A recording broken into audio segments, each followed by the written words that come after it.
Yo, what's up guys, it's Iron J Moto, and today I want to talk about the upgrade that I did on my bike, the Stage 1 on a 2019 Softail Street Bob. If you guys are following me on Instagram, you would know that I just did this about a week ago, and if you guys aren't, follow me on Instagram at Iron J Moto. What I decided to go with was a SNS Grand National 2-in-2 pipe and the Arlen S Monster Sucker. I wanted to go ahead and break up all of the, everyone's always doing the black on black. I figured I would go for like this black and chrome look. I've been feeling the chrome lately. I dig it. Kind of my end goal would be to get a really sick black and silver metallic club style paint job. In the long run, I'm saving up right now for some chrome thrash and risers, the 9.5 with the pullback. But anyway, long term, yeah, black and chrome. I wanted to break it up, and that's why I went this route. Hopefully you guys like it, and if you do, let me know in the comments what you guys think. I'm sure a lot of you guys are going to be like, why did you go with the 2-to-2 pipe? Why wouldn't you go to 2-to-1?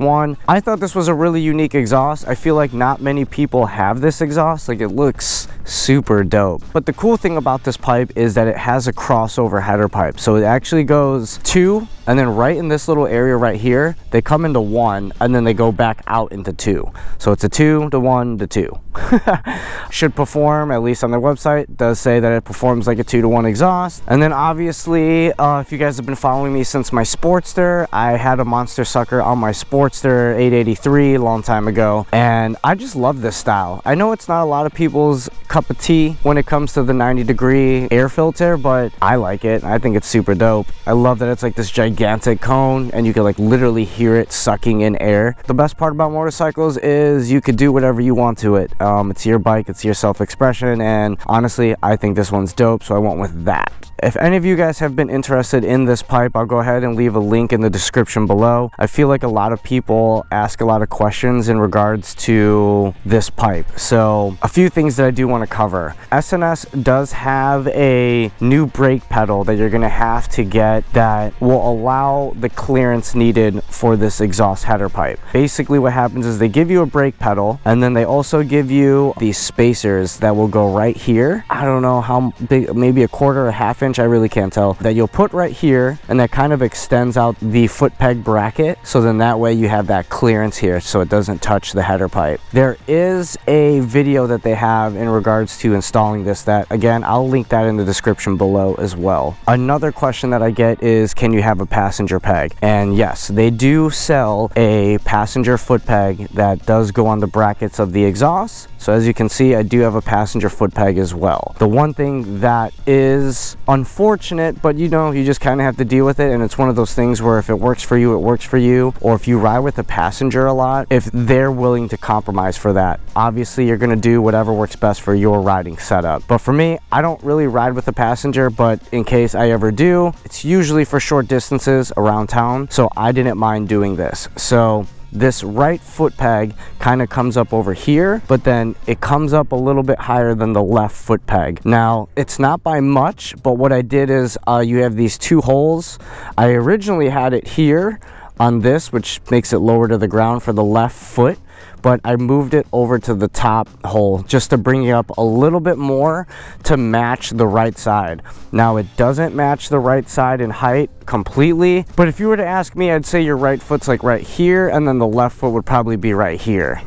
So it's not too bad, but again, if you ride with a passenger a lot, I would probably, gear more towards what works best for your passenger, just so they're more comfortable. I don't have a tuner on this yet. I just put it on. Luckily, I work at the Blockhead Garage, and so I'm gonna schedule when we have time in the near future for Chris to go ahead and dyno tune my bike. If you guys are local to Orlando, Florida, or want to bring your bike over to us, go to blockheadgarage.com, fill out the form, and you'll most likely be hearing from me, and I can schedule you up to get your bike serviced or any upgrades, or in my case, like I'm talking about dyno tuning my bike, we could do that for you as well. Now, if you don't have the ability or want to dyno tune your bike, of course you can get a tuner like an FP3. I actually think they have an FP4 now, or DynoJet Power Commander or Power Vision. Either way, any of those tuners where you can go ahead and install it on your bike and flash a map to your bike. There's pros and cons to to it. Of course, a map will get you kind of like a base level of where you need to go, but if you do want to reap the full 100% benefits of your setup, I would definitely recommend getting your bike dyno tuned. So enough of me talking about it. I'm going to go ahead and turn the bike on. We'll hear what it sounds like at idle, and I'll give it a few revs. I don't know if it'll come through my GoPro since the mic is in my helmet, so I'm going to go ahead and switch to my phone. So let's go ahead and do that.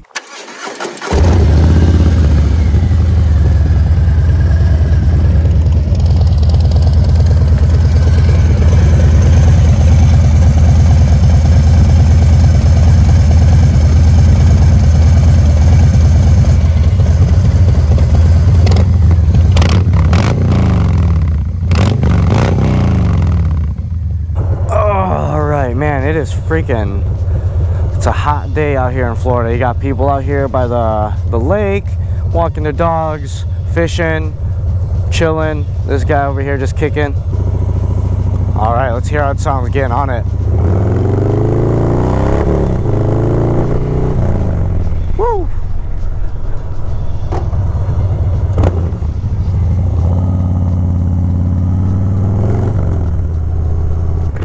All right, let's close the helmet so no one can see me talking to myself like a weirdo. Before I got this stage 1, I actually got the bike and it came with a Screamin' Eagle air filter and Vance & Hines slip-ons. When I initially bought the bike, they had told me that the bike was dyno tuned, because I asked if there was a tuner on it because of, you know, the new air filter and having the slip-ons. I didn't know if the dude just slapped them on or if it actually was going to come with the tuner. I got it from Lakeshore Harley Davidson in Libertyville, Illinois. They actually have a dyno tuner in their shop, so they did advise me and showed me record that it was dyno tuned. Luckily, with me slapping this on my bike and have not had Chris tuned it yet, the bike isn't, you know, it's not spitting out a bunch of backfiring. It's not running a little bit weird. I know that it's not running 100% efficiently, but at least I feel, and honestly I could be wrong, I'm able to run it now temporarily without it being a huge issue. But Chris should have some time this week to run my bike. We'll get it on the dyno and give it a tune. Look how beautiful it looks over here at the boats and all that. I'll try to get on it once I ride along this lake, see if you guys can get a good sound clip of what the exhaust sounds like when I'm kind of getting on it. I like that this pipe at low speeds, I'm going about 1,000 RPM right now. It's a really tame sounding exhaust. Here, let me flip up my visor. It's a really tame exhaust, but it starts to really be noticeable when you're going anywhere above 1.5 or 2K in the RPM range. But again, you know, I get that some people like when the exhaust is just obnoxiously loud. Trust me, I do too. I really do. But sometimes it can get super annoying. So I like that this one isn't obnoxiously loud. And like I said before, it definitely has a more performance sounding tone to it.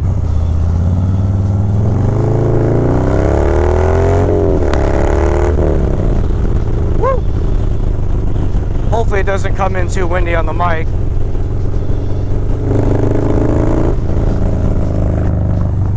But yeah, hopefully you guys can hear that there. I don't want to be pinning it too hard in this nice little area over here. Riding along the lake, speed limit's only 35, but it is a beautiful day. But having gone from slip-on to stock header, I do feel a subtle difference in, I guess you could say, the RPMs and the way the gears work right now. It's so minimal right now that I can't necessarily comment on the performance of this quite yet.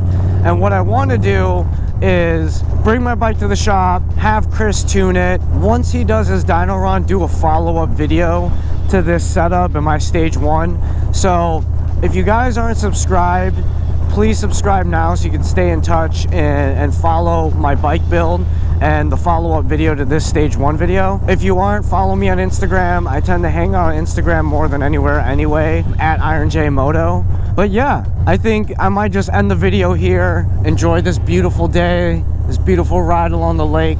And yeah, I'll definitely do a follow-up video soon as I tune it. So I'm gonna go ahead and close this video. Again, like, comment, subscribe, the usual YouTube stuff. Thanks for watching this video. If you did like it, please give me a thumbs up. If you guys are interested in dyno tuning, anything with your bike or bike upgrades, go ahead and hit us up, blockheadgarage.com. Fill out the form. I'll get you all set up and we'll get you scheduled to have your bike worked on at the Blockhead Garage, man. But until next time, guys, peace.